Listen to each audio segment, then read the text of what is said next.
What up, Fabs? Welcome back to another vlog. Of course, my name is Fabian. Help me help.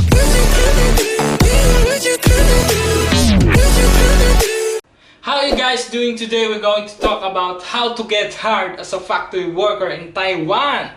Kung bago kayo sa channel ko, don't forget to subscribe, hit the notification button para ma-notify kayo sa lahat ng mga uploads ko. Here we go guys, alam natin na hindi ganun kadali mag-apply sa lahat ng mga ina-applyan natin, kung mapa-abroad man yan o mapa-local lang dito sa Pilipinas. So guys, isi-share ko sa inyo yung mga pinagdaanan ko sa lahat ng mga interviews, sa lahat ng mga proseso na pinagdaanan ko nung nag-a-apply ako ng trabaho. So dito guys, sa factory worker sa Taiwan, syempre pupunta ka sa isang agency, legit. Isi-share ko sa inyo yung agency ko na talagang license siya sa POEA. Check nyo lang dito sa baba. Pag pumunta ka dyan, syempre, ang kailangan mong dalhin, pinaka requirement nila, passport mo, 2x2 picture, and UMID. UMID is an SSS ID. So, napaka-importante yung tatlo na yun, guys. Para lang sa application or sa biodata na gagawin mo doon sa agency. So, guys, pagkatapos nun, depende kasi yan guys kung meron ng employer o meron ng company na talagang hiring. Usually guys, pag nag-apply ka doon on that day, syempre ipaprocess ka nila. So, papifill upan ka ng form, lahat na ng mga information o data about sa iyo, isusulat mo yun. Tapos ite-text ka na lang nila kung meron ng company o employer na schedule for final interview. Ang agency ko kasi guys is World Transman Agency. So, yung proseso nila guys, pag nag-apply ka doon, so syempre mag-fill up ka ng mga form, then meron exam. Yung exam naman guys, napakadali lang guys. Sobrang dali pero ang dami pa rin hindi nakakapasa. Kasi merong time limit. Doon nagkakatalo sa time limit. Pero guys, kung babasahin mo lang at iintindihin mo yung question, makakapasa ka. Kasi ang exam lang naman dyan is abstract. Yung abstract is hanapin mo lang yung naiiba. And basta about math at saka science or about din trabaho sa abroad. Ganun na napaka-basic lang. Pag nakapasa ka doon, so ang next step mo is orientation. So sa orientation naman, i-orient lang kayo kung about dun sa agency nila, about din kung paano maproseso yung application mo para sa Taiwan. So, yung form na yon, ipapadala nila sa Taiwan yun para doon sa employer na nag-hire. So, check nila yung biodata nyo kung pasok ka ba doon sa trabaho nila. So, doon sila dumidepende. So, after nun, magpapaschedule sila ng final interview, and that is very important, the final interview. Kasi pag hindi ka nakapasa dyan, hindi ka nila kukunin, isi-schedule ka ulit sa ibang company. Pero don't worry guys, sa final interview naman kasi, napakasimple lang. Dalawa kasi yung company na in-applyan ko sa Taiwan. Nauna is yung Hitachi. Yung Hitachi ay, I think is paggawaan siya ng aircon. So, meron siyang pagbubuhat o yung klase ng trabaho niya, magbubuhat ka. Then, syempre, siguro mag-assemble ka ng aircon or whatever. I'm not sure specifically. But I'm going to share yung napagdaanan ko. So yun, urgent hiring kasi si Hitachi doon. So yung urgent hiring na yun, tinext ako for final interview, wala nang exam. So ganito pa pala guys, sorry, nakalimutan ko. Di ba, pag punta mo sa agency, doon sa World Transman, mag-i-exam ko muna sa kanila.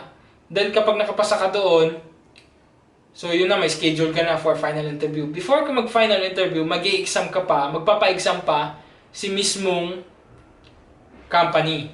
So kapag hindi ka nakapasa doon, hindi ka pa makakapag-final interview. Pero as I said nga na urgent hiring, hindi na sila nagpa-exam. So swerte kami.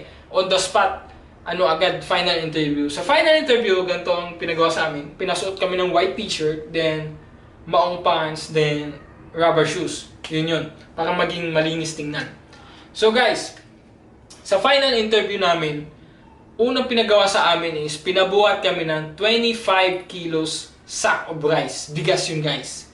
So titingnan, naka-webcam lang actually. Yung pa pala nakalimutan ko, sorry. Kapag merong klase ng interview na webcam interview na nasa Taiwan, I'm not sure kung nasa Taiwan ba talaga sila, papanoorin ka nila through webcam na. At meron naman personal, kaharap mo sila. So, ganun yung process. Yung sa Hitachi na in-interviewhan ko is webcam. So, sa dami kong in-applyan, yung webcam interview is first time din sa akin na nakapag-interview ako through webcam. So, yun nga, pinabuhat kami ng bigas, 2 ikot. Tinitingnan lang na doon kung paano mo hawakan yung bigas. Kung paano ka dumampot. Di ba alam natin yung tamang proseso is luluhod ka muna kasi pag yumuko ka lang, mababali yung likod mo. So, ganun yung proseso, guys. So, umikot kami 2 beses. Ay, hindi naman ako ganun ka-body build. So, syempre, pag bumuhat ako kahit 25 kilos lang, naglalabasan yung mga ugat ko. So, doon ako. I'm sure doon ako hindi nakapasa. So, after nun, pinaikot kami. Tapos, tinanong kami. Syempre, English talaga ang interview. Lahat naman, international o local. English ang ginagamit. So, kailangan natin intindihin, guys, kung ano yung tinatanong sa atin. You know, high school grad lang ang required nila sa factory worker. Pero, doon pa lang sa pagsagot mo, kahit na baliktad na English yan, basta tama. So, syempre, kinakabahan din ako. So, ganun lang, maging positive lang lahat ng sagot mo, kahit na medyo negative, kahit medyo malungkot. Kailangan mo kasi magbigay ng emosyon. So, yun yung nangyari, guys. Pero after 2 weeks, wala pa rin result. I'm not sure kung nakapasa ba talaga ako doon. So, yun lang yung interview. It takes around 5 minutes lang. Then, yun, te-text ka na lang kung nakapasa ka. So, doon sa pangalawang company na in-applyan ko, which is Wistron. It's a computer company, I think. And sister company sila ng Acer. So, I'm not sure kung pyesa-pyesa ba yun ng computer. Basta yun. So, ang ginawa naman namin doon is, tinext ako ng agency noong November 29, 2018. So, doon kami interview sa hotel. So, mayaman si employer. Sa hotel kami, doon sa World Manila ba yun? Basta doon banda sa may Pedro Hill, sa may along Rojas Boulevard. So, doon kami nag-interview. So, doon nagpa-exam sila. Ang exam naman doon, guys, ng Wistron Company is, halimbawa, 1, 2, 3, yung numbers. Hahanapin mo lang doon, parang sa logic yung klase niya. Hahanapin mo doon yung same na number 1, 2, 3, pagkakasunod. Yun yung part 1. Tapos yung part 2 exam namin naman is reverse. Diba? 1, 2, 3, i-reverse mo siya. So 3, 2, 1. Hanapin mo yung ganun. At saka may time limit, guys. 10 minutes only. So I think it's 40 items. 20 yung part 1 and 20 yung part 2. Ang hindi nakapasa doon sa exam nun is 40 katao. Diba? Ang dami. Kasi may time limit at saka medyo nakakalito nga. Kailangan mo lang talaga mag-focus at disidido ka sa sarili mo na makakapasa ka. So after nun, nagkaroon na ng final interview. So ito yung final interview. Ito medyo nakakatuwa to. Kasi itong Wistron Company naman, hindi to webcam interview. Actual. Kaharap mo mismo si interviewer o employer. So, mayroong mga Taiwanese na marunong mag-Tagalog, marunong mag-English. Pero kailangan mo isagot talaga English. So, ganito guys. Pila-pila kami, may mga numbers kami. Tapos, napansin ko doon sa interviewer 1, kasi may number doon, 1, 2, 3, 4. Yung bata, which is 22 years old, babae. So, ito guys, kasi ako, mas komportable ako na in-interview ako ng babae. Kasi parang nililigawan ko lang yun. So, ganun. Mas komportable ako. Kaya sabi ko dun sa mga kasamahan ko, guys, kasi ang proseso kasi, di ba, 1, 2, 3, 4. So, kapag meron nang lumabas dun sa 1, kung ikaw na ang kasunod, papasok ka na agad dun. Hindi ka natatawagin, hindi natatawagin yung number mo. Basta diretso ka na. So, sabi ko dun sa mga kasamahan ko, guys, kapag may lumabas sa number 3, ikaw muna ha, kasi ako hihintayin ko yung number 1. Siyempre, nag-react sila kahit ako naman mag-react din. Bakit? Ikaw naka-schedule sa number 3, bakit mo number 1? Sabi ko, mas gusto ko sa number 1 eh. Bahala ka dyan. Tapos nagkataon nga na sumakto din naman ako sa number 1. Yun, pagpasok ko dun, grabe, ang ganda ng Taiwanese na nag-interview sa akin, guys. Pero huwag kayong ma-distract kung maganda yung nag-interview sa inyo. Huwag kayong kabahan kasi makaka-apekto sa sagot niyan eh. Kailangan nyo lang gawin, easy lang kayo, chill lang, at saka, ang importante, focus ka lang, eye to eye. Huwag kang iiling sa kanya, basta eye to eye, kasi napaka-importante ng eye contact. Kasi pag lumihis ka ng tingin sa kanya, ibig sabihin nun, nawawala ka sa focus. Kaya eye to eye lang. So, yun yung ginawa ko. Tapos merong interviewer na Taiwanese din na marunong siya mag-English.